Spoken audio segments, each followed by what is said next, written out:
Benvinguts en aquest divendres a la tertúlia de televisió del Ripollès. Tornem. Jo estava aquí perdida en la immensitat.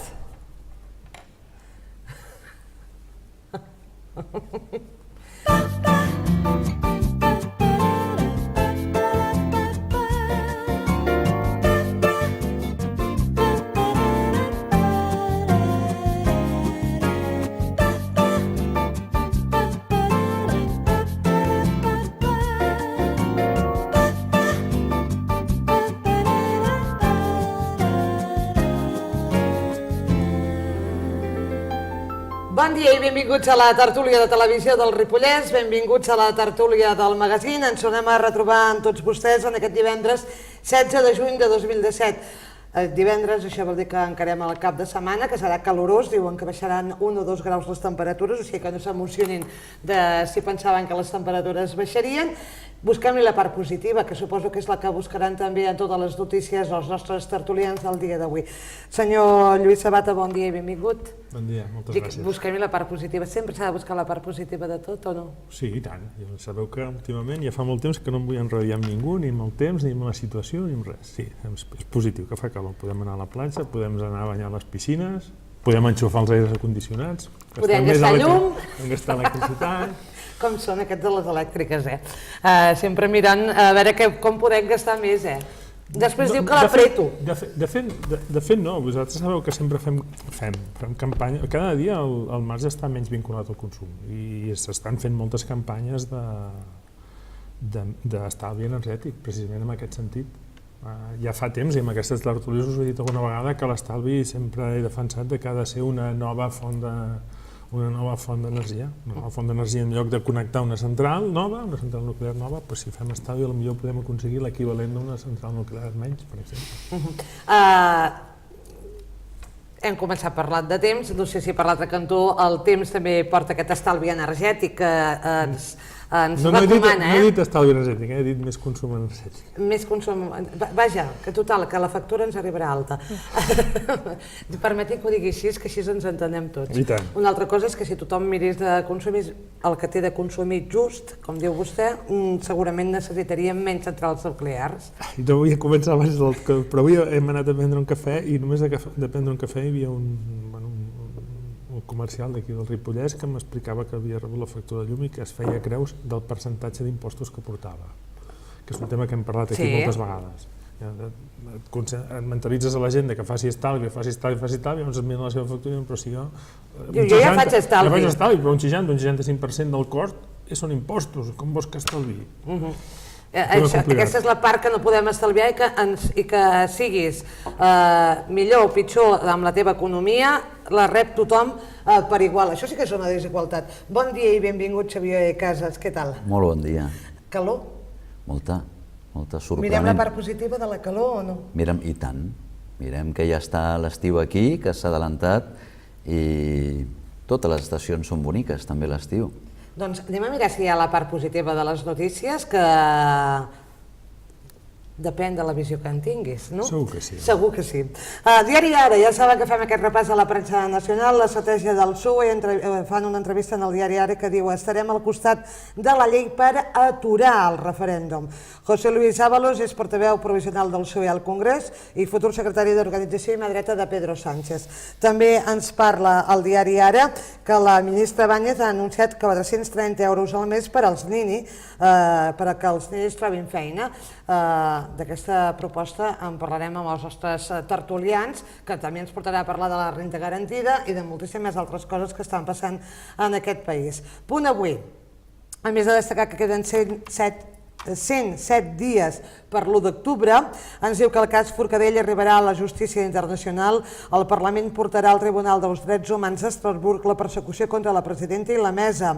Les queixes pels atacs a la llibertat d'expressió es durien també al Consell d'Europa, l'ONU i la Unió Europea. Per l'altra banda, vostès segur que ja estan al cas de que l'Estat intenta frenar la convocatòria de 500 places de Mossos i diuen que en 50 Catalunya ja en tindria més que prou. La cambra que veu inviable el pla de Rodalies de Rajoy, l'entitat considera que no hi ha diners ni facilitats administratives per complir-lo i recorda que els anteriors no s'han executat.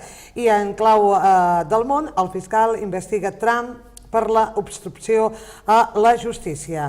Anem al periòdico. Doncs, a més de destacar aquesta onada de calor que asfixia tota Espanya i que dispara l'alerta per contaminació, què destaca la portada del periòdico? Doncs, denúncia de la Sindicatura de Greuge, fraus i picaresca en les preinscripcions escolars, desenes de famílies investigades per canviar el padró per entrar als col·legis d'alta demanda. El síndic acusa de males pràctiques als pares de centres i del Consorci Educatiu, en aquest cas de Barcelona. També es destaca que Sánchez porta al conclave la seva aposta plurinacional en el Congrés del PSOE. Anem a La Vanguardia. Sánchez i Iglesias trenquen el gel per a futurs acords. Els dos dirigents recuperen el contacte i parlen de fer una reunió. El líder del PSOE vol construir l'alternativa al PP com més aviat millor i Fernández Vara i Patxi López s'integren a la nova direcció. Tot això després d'aquest vot de censura que ja saben que es va perdre al Congrés dels Diputats i proposat per al senyor Pablo Iglesias. Guindos, que proposa canvis en els rescats bancaris. L'Eurogrup analitza la crisi del Popular i Itàlia es mostra reticent al model. També ens parlen que el fiscal investiga Trump per obstruir la justícia en el Russagate i que el Parlament denunciarà l'agregació democràtica davant l'ONU. Junts pel Sí, la CUP i Sí que es pot es queixaran de les accions judicials contra el sobiranisme. Anem al Mundo, a veure com veuen aquest divendres. Doncs el plan Sánchez contra Rajoy s'encalla en unes hores. La incompatibilitat entre Rivera i Iglesias converteix en inviable la majoria alternativa que busca el líder socialista. Ábalos assegura que el PSOE no pactarà amb els independentistes. Recordem que aquest senyor és el mateix que a la portada del diari Ara deia que estarem al costat de la llei per aturar el referèndum. També ens parlen de que a May se li multipliquen els problemes en tot el que està passant al Regne Unit, que la trama del canal va pagar despeses electorals de Santos en Colòmbia.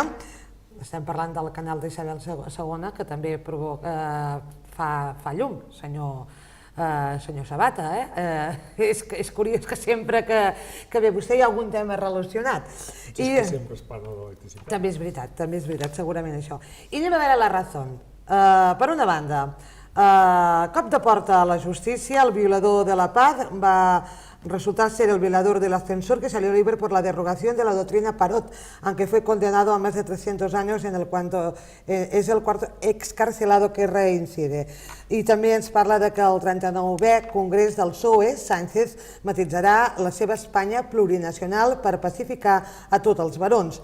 Mantindrà el seu text, però introduirà esmenes per blindar la sobirania. El secretari general parlarà amb Iglesias sobre la base del pacte impossible amb Ciutadans. També ens parla que el Parlament català denunciarà a l'ONU les querelles per al referèndum. Tot això és el que avui ens destaca la premsa nacional. Per no començar amb el procés que hi acabarem anant, els sembla que comencem parlant d'aquesta proposta de la senyora Báñez, de la ministra de Treball, que ha anunciat 430 euros al mes per als nini que trobin feina. Torni? Estàvem començant a parlar d'aquest tema abans. A la pretertúlia, a la que no ens escolta la gent. Abans estàvem parlant amb el Xavier que tots dos coincidíem en que ens semblava que hi havia alguna trampa, algun gato encerrado. Jo d'entrada hi ha dues coses. Una és el que he sentit aquest matí en el 324, així ràpidament, és que sembla que hi ha una cosa que jo me n'acabo d'enterar avui, confesso, segurament tu que ets més del sector saps que hi ha una cosa que en diuen el programa de garantia juvenil, que això sembla ser que es va començar... Jo la veritat és que no ho sabia, m'han entrat avui, no sé si el 2012, el 13, estem parlant de fa un grapat d'anys i que ha estat un autèntic fracàs. I hi havia algun d'aquests que ja en tenia més que nosaltres amb aquest tema que posava, insisteixo, és notícia aquest dematí del 324, no és collita meva, que adoptava, o sigui que una de les condicions que posava la ministra per acollir-se a aquests 430 euros era que estigués inscrit en aquest programa, que és un programa que ve de la Unió Europea, és un programa que proporciona fons i que aquí ha estat un autèntic fracàs. I que semblava que tenia que solucionar que els joves trobessin feina, que el 50% de l'atur dels joves es pogués solucionar amb aquest programa perquè hi havia incentius, hi havia diners, hi havia formació. Segurament saps més tu que jo en tot aquest tema, bueno, no, segurament no, segur, doncs qüestionaven que la primera condició que havien posat per fer això és que els joves estessin inscrits aquí. Des que es va començar a parlar d'això sembla ser que s'ha començat a incrementar d'una manera bàrbara la incorporació dels joves en aquest registre juvenil. Per tant, em costa de creure que un partit com el Popular, que ja hem vist el que són capaços de fer, que així de botes a primeres donin això sense una contrapartida clara i veig gato encerrado, i perdoneu que sigui desconfiat, soc desconfiat. I la pregunta que m'estic fent jo, vinculada amb això, és dir, 430 euros, primer, a canvi de què? I dos, durant quant temps? Potser seran 2 mesos, o no sé, si és perquè els joves estiguin més ben preparats, trobin feina i per tant puguem tirar tot plegat endavant, ho trobo benvingut, però hi veig gato encerrado. No sé si també veu gato encerrado, entre cometes. Perdona l'expressió, no se m'acut com dir-ho. És aquella expressió que vol dir moltes coses, en Xavier Casas, amb aquesta oferta de la senyora Báñez. Desconfiança absoluta al Partit Popular en el seu ADN, diguem, el tema de sensibilitat social el té bastant atrofiat. Aleshores, doncs, propostes d'aquest tipus tenen trampa, tenen truco. Comparteixo aquí amb en Lluís, segur que la lletra menuda veurem que va molt més enllà d'aquest titular, que podria ser una bona cosa, podria ser un gest amb un grup social com és el dels joves, que en aquest moment estan patint més que ningú els efectes de la crisi i la dificultat d'incorporar-se en el mercat laboral, en el món del treball. Jo sempre, més que mercat, que ho trobo una paraula fins i tot ofensiva, quan es refereix a persones, em refereixo al món del treball. Benvingut si la lletra petita es correspongués amb una bona voluntat. Creiem, ens temem, com he dit, que tal com és el Partit Popular no anirà per aquí. Segur que hi ha contrapartides, trucos, amagar estadístiques, amagar números, descomptar llistes d'atur per fer veure que tot va fantàstic, que ja hem sortit de la crisi, que tot ha passat i que és gràcies a ells. Segurament la lletra menuda i la lletra gruixuda anirà molt més enllà d'aquest titular. Nosaltres, amb el tema del programa de garantia juvenil, que també s'ha comentat, el problema del programa de garantia juvenil no era la intenció, era una bona intenció, la d'incorporar també a la gent jove al món del treball. El problema és que ha estat un programa acartronat, que des que ja ha nascut en un despatx llunyà, o de Brussel·les o de Madrid, però molt lluny de la indústria de Campdevànol o de Ripoll o de Vic, molt lluny de la realitat de cada indústria de peu de carrer. Aleshores, quan ha arribat el moment de l'aplicació, aquell programa que s'havia pensat via maqueta, com una maqueta, un món maqueta, no amb la realitat de la persona i de l'empresari, doncs no ha arribat a quallar, no ha arribat a tenir, fins i tot s'han perdut fons i s'han perdut recursos que si hagués hagut més llibertat per part de les administracions més pròximes al conflicte, a la persona, locals, autonòmiques, etc., segurament haguessin tingut una utilitat molt més gran. Ens trobem que tota l'estona anem parlant de garantia juvenil, de fet hem començat parlant d'aquests 430 euros per la senyora Báñez, però ens serveix per parlar de com veuen els nostres tertulians en aquests moments la situació de l'atur, perquè clar, si escoltem el govern central tot va bé, o estem molt bé. I en canvi ells mateixos acaben de treure aquesta aplicació de que els ninis, a la gent sense formació podríem dir, ni que ni estudien ni treballen, quedaria aquí aquest acrònim de nini, doncs els hi volen oferir 430 euros. Avui tenim una persona que treballa als sindicats i avui mateix els sindicats deien no serà per treure tota aquesta gent de les llistes de l'atur, ens podem trobar que fem programes per anar traient gent de l'atur, com en seu moment la política del senyor González va fer ampliar els estudis no per una necessitat, sinó perquè mentre estudiàvem obligatòriament 2 anys més, els alumnes eren 2 anys que no estaven a l'atur. Ens poden enganyar amb aquestes dades? No estic convençut, Fa un moment estàvem parlant i estic pensant en el tema del canvi de noms i de les estadístiques i no vull parlar del tema del pollastre i aquestes coses, però fa una estona estàvem parlant també aquí fora de micro del sistema penitenciari i ara m'ha vingut al cap quan heu parlat això de treure gent de l'estadística de l'atur apuntant-los a un fons de garantia social o una formació durant no sé quant temps o allargant. Estava pensant en un tema jurídic o barra penal, vam tenir un petit problema i vam anar a fer la denúncia i dic, que és que m'han robat el cosa, no? Jo no, perdona, no t'han robat, han fet un furt. Han fet un furt. Perdona, com ho dius això? Sí? I finalment el funcionari, el mosso d'esquadra en aquest cas, em va explicar que era una argúcia. No estem parlant de fa un any, estem parlant d'aquesta època encara hi havia de conseller dels Mossos en Felip Puig. No estem parlant d'aquesta època, no és per acusar el Felip Puig de res, però explicava que havien canviat la percepció de furt barra robatori, no sé molt bé el detall, i va acabar confessant amb el funcionari que era un tema estadístic, que és clar que els robatoris havien baixat, perquè és clar, els havien reclassificat, havien canviat la ratlla. Llavors, és clar, des del punt de vista de titulars de premsa, havien baixat un 70% els robatoris, és clar, s'havien incrementat un 73% els furts, no? Si tu mires a la suma global... Per la quantitat substreta, si és menys de 300 euros és un furt, si no ja és un robatori. Jo vaig interpretar, i ara us posaré l'exemple... Ara, per ficar-hi una mica de... Jo crec que és un tema de violència, almenys això és el que em va explicar, perquè ara us explico l'anècdota. L'anècdota és que ens van robar una bicicleta que estava lligada amb un cadenat. I és que m'han robat la bicicleta?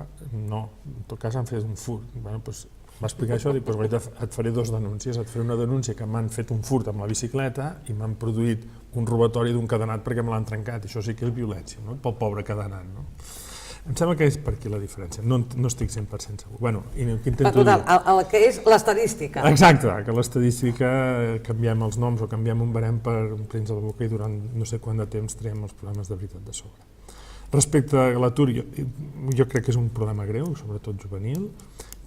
Com sempre, tenim el problema dels juvenils i dels que ja tenim una certa edat, que també és un problema, i a més, sense preparar, encara més, perquè vulguis o no, quan estàs trasladant al jovent que s'han de preparar, quan et diuen, bueno, sí, em prepari o no em prepari, no em servirà de res, si els serveix d'excusa per no preparar-se, això és brutal, no? Perquè si els que estan preparats tenen dificultats per trobar feina de qualitat, i quan dic de qualitat vull dir amb un salari digne, imagina't els que no puguin estar preparats. Sí, és un problema. També tinc que dir que tot el tema de la crisi jo tinc la sensació, sense fer cas, que ja fa unes quantes setmanes que ho dic, sense fer cas a estadístiques ni coses d'aquestes, perquè em sembla que ja es dona compte que no me les crec, el trànsit. Anant a Barcelona últimament, des del setembre, no sé què ha passat, però des del setembre anar a Barcelona comença a tornar a ser complicat. És complicat. I fins al setembre passat, estem parlant del setembre, fins al setembre baixaves a Barcelona a les hores que jo baixo normal, baixo un cop a la setmana o 2, no tenia problemes de trànsit, d'embussos, parat. Des del setembre no sé què ha passat, i cada dia més. Aquesta sí que és una bona estadística, no? És gent que no baixa per gust cada dia a passejar-se per Barcelona, se suposa que vol dir que són gent que van a un lloc de treball. Se suposa. I aquí aprofitaria per fotre llenya amb el tema del transport públic, és a dir, et comences a tornar a plantejar anar a transport públic, pegues per circular per Barcelona, que si vinyeta de colors, que si contaminació o no contaminació, que no sé si em vaig parlar l'altre dia del que contaminen els camions, em sembla que deu ser el mateix tema, i aprofito per fer la crítica, és a dir, jo estic encantat d'anar en transport públic, perquè em va molt bé, perquè és temps teu, com estàs conduint és un temps que no el pots dedicar a res més, l'altre és un temps ben bé teu, estàs assentat en un autobús que es compleixi, amb un tren que compleixi els horaris, que sigui mitjanament còmode, que no quedis tancat sense aire condicionat a 40 graus amb un túnel, com sembla ser que ha passat avui o ahir.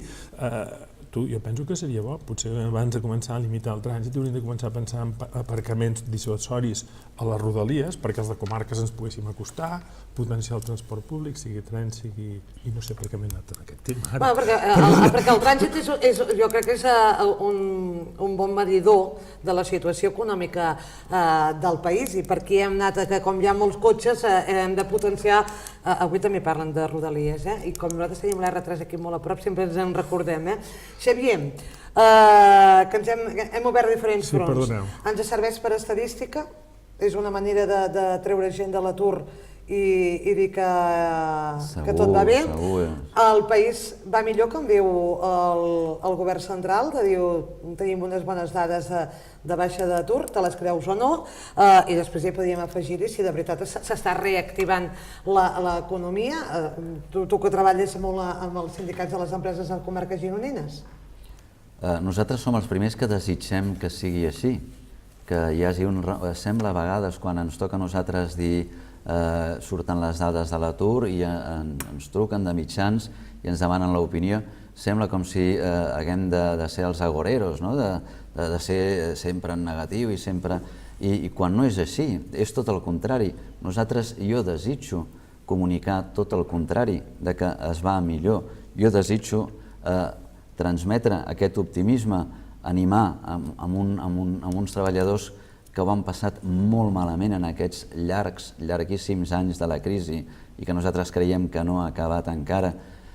Dit això, la realitat no acompanya perquè veiem el que ens preocupa més, molt més enllà de les dades. Jo podria parlar de 40.000 treballadors que estan en risc d'exclusió social, que estan al límit de la pobresa només a comarques gironines, 400.000 a tota Catalunya. Normalment, comarques gironines representa un 10% gairebé en tot. Desgraciadament, en aquest aspecte també. Podria dir moltes dades, però més enllà de les dades, el que ens preocupa a nosaltres, a la Unió General de Treballadors, és que es vulgui enquistar un model de precarietat que després de la crisi es vulgui enquistar com a normal, com a que no hi ha una altra via, com a que és que està tot molt difícil, el model del treballador pobre. Això està molt més enllà de les dades. Això és un model que s'està buscant amb treballs a temps parcial, treballs absolutament temporals, que no permeten un projecte de vida que requereix d'una estabilitat. És fonamental. Treballs dignes són vides dignes. Un treball a temps parcial és una vida a temps parcial també. Aquest és l'efecte, l'impacte del treball a la vida, en el conjunt de la vida de la persona, és immens. Marca. Per el que dius, entenc que el país no va tan bé com ens diuen. No, malauradament no. Veiem que, sobretot en aquestes tendències, sí que es nota una reactivació econòmica. Tenim unes dades que ens alegren a nosaltres. A nivell empresarial veiem uns comptes que van bé pràcticament a tots els sectors. Veiem unes dades d'exportació que estan començant a disparar-se. Això a nosaltres ens alegra molt. El que passa com a sindicats és que volem que això arribi, aquestes xifres arribin a la butxaca de les famílies dels treballadors, i això és el que en aquest moment encara no s'està donant amb la mesura de la bondat de les xifres empresarials. Ens ha arribat aquest anunci dels 430 euros per al Sant Nini, quan també s'està parlant d'aquesta renda garantida.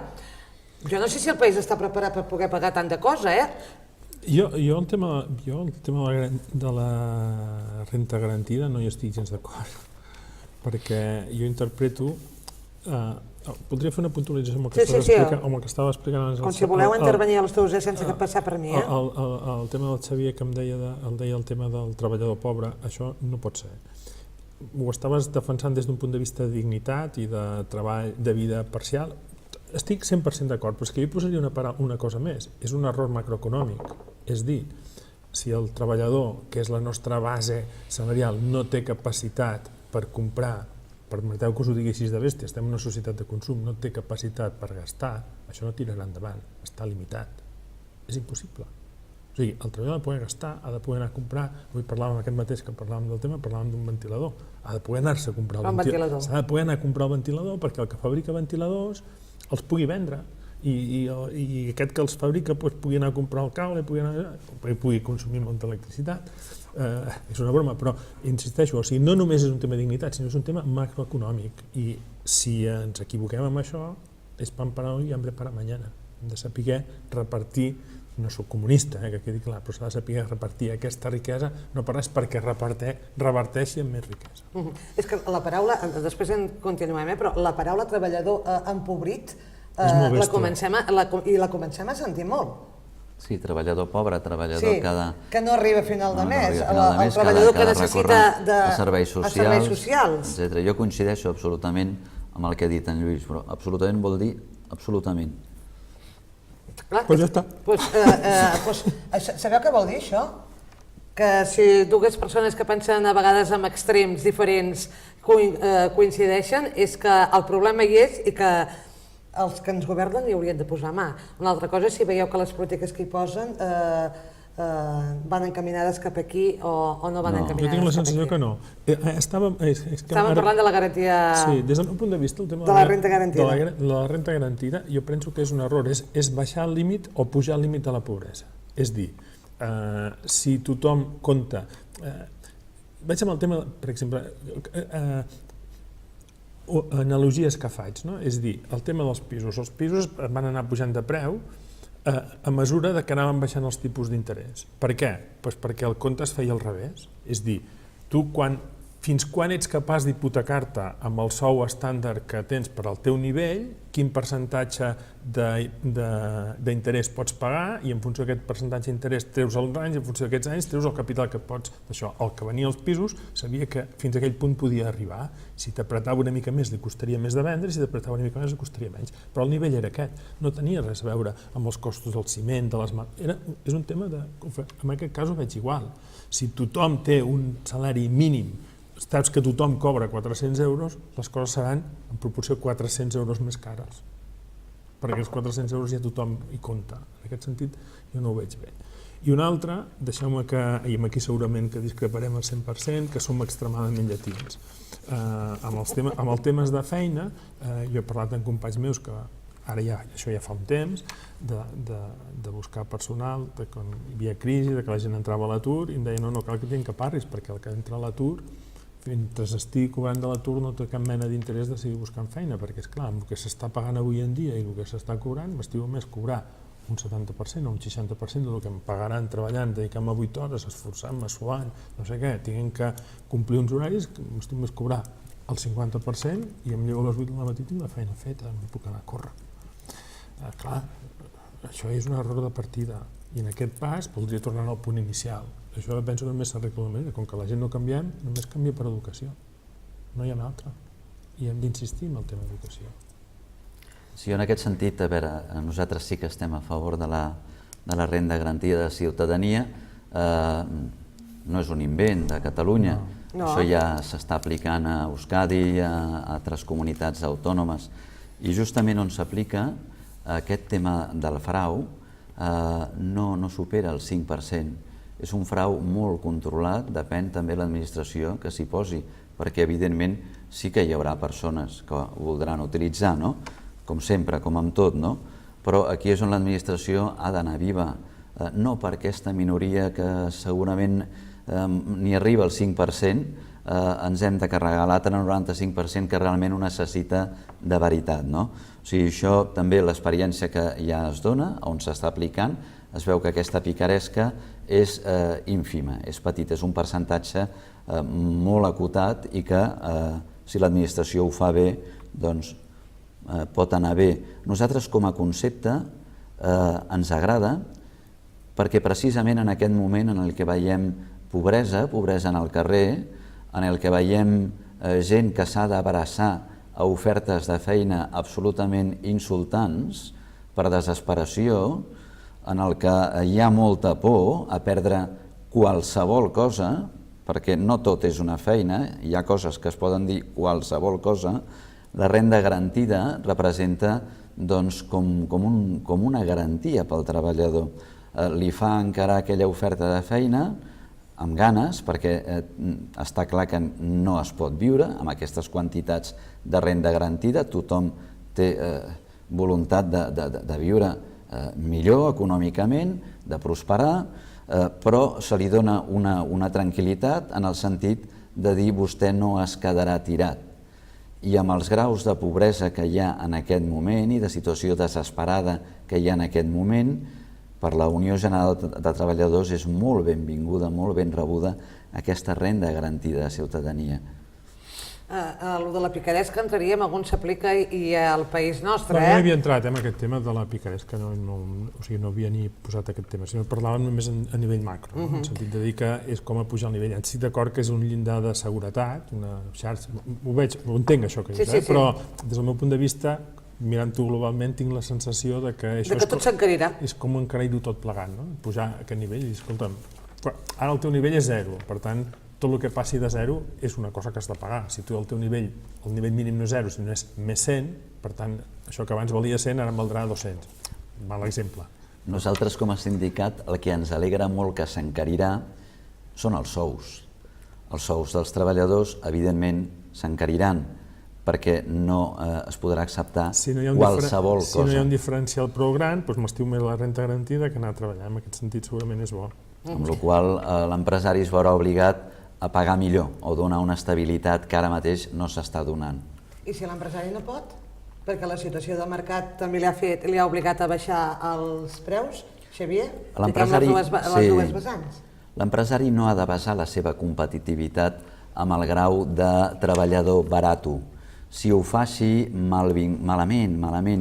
L'empresari que té una feina molt important ha de buscar altres factors que el facin ser competitiu. Jo sempre dic, sempre hi haurà un país més al sud o més a l'est en el qual els treballadors seran més baratos i els empresaris d'aquí no seran competitius aquí. Aleshores, replantegem-nos tots plegats de que ser competitiu ve per la via del valor afegit, ve per la via de la creativitat, ve per la via de la capacitat empresarial que tenen els bons empresaris del nostre país, que la tenen, i no per abaratir el cost no del color de pintura de la paret, no, del treballador, i marcar-li la vida amb una vida degradada, per un treball degradat. Em deixeu que canvi de tema? Sisplau. Moció de censura, ens ha servit alguna cosa al Congrés dels Diputats? Lluís? Jo penso que no. Mira, m'hi he apuntat el primer el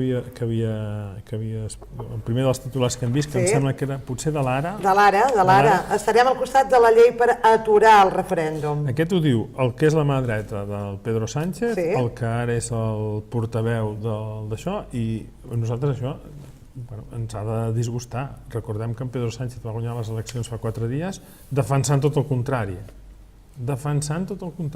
Va venir aquí a Catalunya, que va arrasar, jo no vull dir que guanyés les eleccions del seu partit arrasant per haver dit això, però va dir això i es va comprometre no només aquí sinó en molts altres puestos del país, com Espanya, entenem-me, dient això, dient que ens deixarien votar. Jo ho vaig interpretar així. No dient que ens deixarien votar, però dient que era lo normal. Que era lo normal i que tots demòcrates han de defensar això. Molt bé, acaba guanyant això i al cap d'un mes, per exemple, jo veig bé que fiquin el seu equip amb el basc, amb el Patxi López. Ho veig molt bé, perquè jo penso que s'ha guanyat, hem tingut un combat, hem guanyat, ara que anem a remar tots junts i anem a fer, no soc del Partit Socialista, però vull dir que anem a fer el Partit Socialista bé i per tant no hem d'anar a fer més talls i més destrals, sinó anem a posar les paus. Però escolta'm, si l'endemà que guanyes ja tornes a canviar d'estratègia, anem molt malament. És digne dels polítics que ens mereixem, això. El Lluís m'ha agafat per el tema del PSOE. Jo demanava si ens ha servit d'algú la moció de censura que es va viure al Congrés dels Diputats, però també podríem lligar-ho, perquè clar, si aquesta moció de censura no ha prosperat és perquè el Partit Socialista tampoc li ha donat recolzament, entre d'altres. Cap a on vulgui, senyor Casas. Sí, jo penso que es peca de massa tacticisme a nivell polític. no hi ha persona amb una capacitat de visió d'estat. No estem en aquest moment davant de cap estadista que vagi més enllà d'uns càlculs del seu grup parlamentari de guanyar un percentatge i en aquest territori, com que no guanyem, doncs ens és igual. O sigui, un estadista no entra en aquestes misèries, per dir-ho entre cometes, perquè en aquest moment el que es necessita és precisament la visió més lluny d'això. No podem extremar la convivència, hem de buscar solucions i les solucions la ciutadania les demana per lo més aviat possible. Aquí aquesta moció jo l'he vist com una gesticulació tacticista d'un partit que vol seguir marcant territori davant d'un altre en el qual es comparteix un espai d'esquerra. Fins que no entenguin, i això és molt entenedor i ho entendrà pràcticament tothom, fins que no entenguin que en el senyor Rajoy i a tot el que representa de la dreta espanyola se'l pot fer fora solament des de la unitat de l'esquerra, fins que no hi hagi algú estadista que vegi més lluny del que són les sigles això, el senyor Rajoy i la dreta espanyola, que va ben unida i que crea marques blanques al seu servei, com és el cas de Ciutadans, s'estan fregant les mans, s'ho estan passant bomba, amb un president que, com molt bé deia el senyor Pablo Iglesias, és el president que té més amics a la presó de tota la història. Al final per Nadal tindrà que fer pels regals, el senyor Rajoy no els tindrà tots allà concentrats. Però si passés això, que passés un canvi de color en el Congrés dels Diputats, el tema de Catalunya es veuria d'un altre color? Perquè clar, si els senyors del PSOE canvien d'avui per demà, la línia vermella que existia a la primera votació ja no existeix. Jo en aquest sentit no coincideixo amb en Lluís. Jo penso que la postura del PSOE no ha estat en cap cas facilitadora mai d'un referèndum d'autodeterminació a Catalunya, mai, ni ara, ni fa un any, ni fa 3. En tot cas es plantegen terceres vies i models que ja se'n parlaven fa 20, 25 anys, es plantegen aquests termes de reforma constitucional, però mai en la via, jo tampoc li havia sentit en el senyor Pedro Sánchez això anteriorment. Aleshores, doncs, jo penso que sí que hi ha una part d'esquerra que és més sensible al que és el dret d'autodeterminació, diem les coses pel seu nom, i una altra part de l'esquerra que és tan espanyolista com pot ser el Partit Popular, pràcticament. O sigui, no ens enganyem amb els noms, no anem amb ambigüitats, la realitat és aquesta. O sigui, el canvi de color tampoc determinaria que a Catalunya es pogués fer un referèndum. Hi haurà referèndum o hi haurà un 9-N? Perquè, clar, estem parlant de voluntaris, ens sembla molt un déjà vu, tot aquest tema. Jo tinc la sensació que no el farem, el referèndum. Jo tinc la sensació que no el farem, però no... Ja fa molt temps que ja no és pas el primer cop que us ho dic, que he perdut una mica el nord amb aquest tema, no sé molt bé les conseqüències de tot plat. I el fet de voluntaris que s'apuntin en una borsa de voluntaris, però que són voluntaris però que acabaran cobrant. Vaig sentir les declaracions d'un que deia que era un cap d'un museu de no sé què, que deia, bueno, escolta'm, això està remunerat, està... No ho sé, jo tinc la sensació que si no s'arriba a un pacte això no pot funcionar de cap manera i no veig a cap de les dues parts disposada a pactar. No ho veig gens bé, no ho entenc el que passarà, no ho sé. Seria referèndum o referèndum que deia el president o serà una consulta tipus 9-N, que tampoc era tan important però han acabat inhabilitats. És que té gràcia aquest país, com es llegeixen les coses depèn del dia. Jo penso que el 9-N va ser el 9-N, és irrepetible el 9-N, el 9-N va passar i va suposar el que va suposar. Per uns es va quedar curt i per altres es va quedar llarg i per altres va ser rotundament il·legal i per altres, bueno, ja veieu el panorama que va generar un canvi. Ja res va ser igual després del 9-N, com jo crec que tampoc res serà igual després de l'1 d'octubre. Després de l'1 d'octubre, que ara en aquest moment ningú pot dir què passarà, sí que tinc la certesa, l'única certesa que tinc en aquest moment és que res serà igual després de l'1 d'octubre. Què passarà? Aquí està el dubte. La sacsejada serà molt grossa, passi el que passi. S'haurà fet història i tenim data, 1 d'octubre. I pregunta. I pregunta.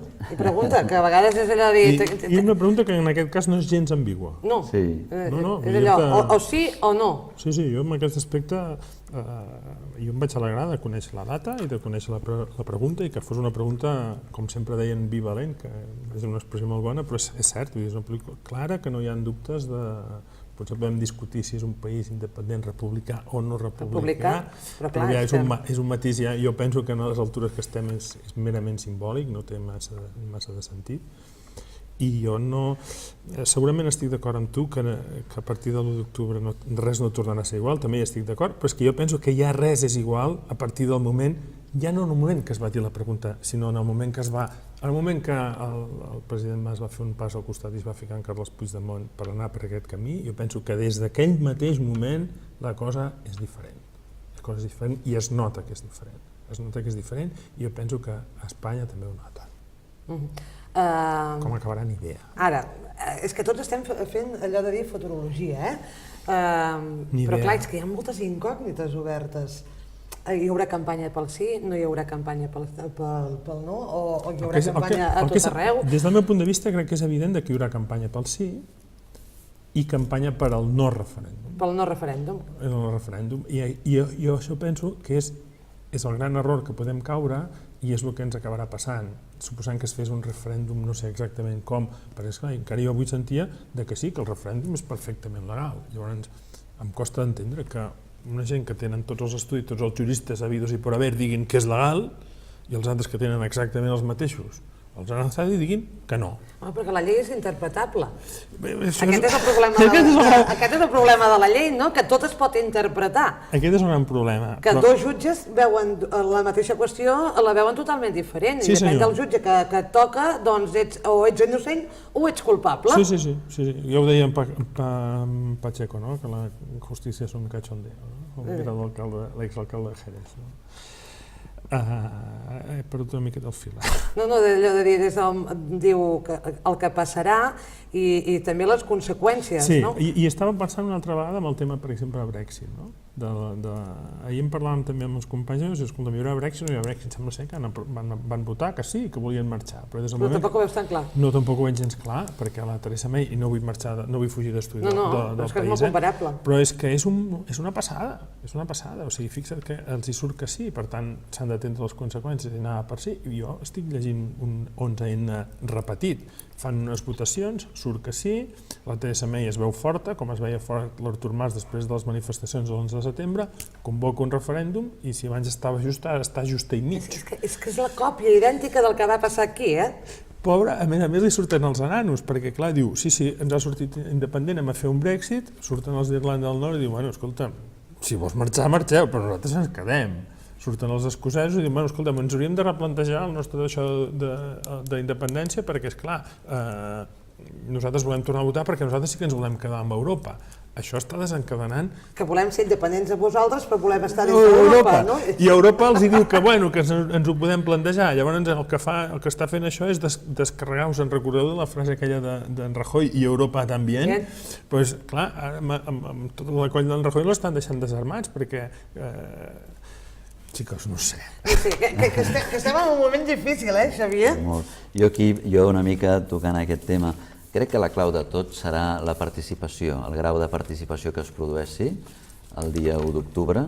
Aquí serà la clau de tot, amb una participació, diguem, jo no posaré ara percentatges, si no els posa ningú, jo no els posaré, però amb una participació que sigui important, evidentment, la potència dels efectes serà molt més gran, no?